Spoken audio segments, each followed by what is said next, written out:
Welcome to టీ10 నేను రేవతి. రాజ్యాంగాన్ని పరిరక్షించేందుకు కులగణన చేపట్టాల్సిన అవసరం ఉన్నదని లోక్సభలో ప్రతిపక్ష నేత రాహుల్ గాంధీ చెప్పారు. కులగణన తన లక్ష్యమని, అందుకోసం రాజకీయ మూల్యాన్ని చెల్లించేందుకు సైతం సిద్ధంగా ఉన్నానని తెలిపారు.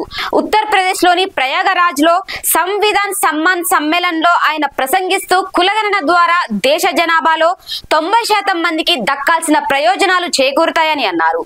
జనాభాలో అత్యధికులు ఈ ప్రయోజనాలు పొందలేకపోతే రాజ్యాంగాన్ని రక్షించుకోవడం, కాపాడడం సాధ్యం కాదని చెప్పారు. రాజ్యాంగం అమలుకి వచ్చి 70 సంవత్సరాలు అయినప్పటికీ దేశ జనాభాలో 90% మంది అట్టడుగునే ఉన్నారని, కార్పొరేట్ ప్రపంచం, మీడియా, న్యాయ వ్యవస్థలో వారి ప్రాతినిధ్యం చాలా స్వల్పంగా ఉండడం లేదా అసలు లేకపోవడం జరుగుతుందని రాహుల్ వివరించారు. కులగణన కాంగ్రెస్ కు కీలకమైన విధాన నిర్మాణాన్ని అందిస్తుందని ఆయన చెప్పారు. దేశంలో సామాజిక, ఆర్థిక సంస్థాగత సర్వే చేయాలని కూడా తాను కోరుకుంటున్నానని అన్నారు.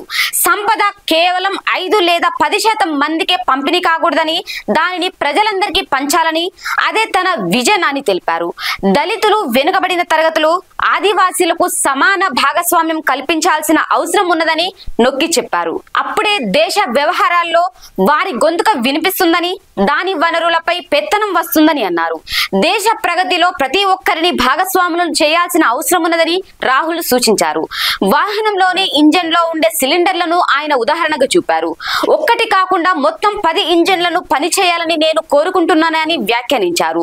రిజర్వేషన్లపై 50% పరిమితిని విధించడం తనకు ఆమోదయోగ్యం కాదని స్పష్టం చేశారు. జనాభాలో దామాషా శాతం ఆధారంగా ప్రాతినిధ్యం, భాగస్వామ్యం ఉండాలని అభిప్రాయపడ్డారు. లేటరల్ ఎంట్రీ ద్వారా రిజర్వేషన్లను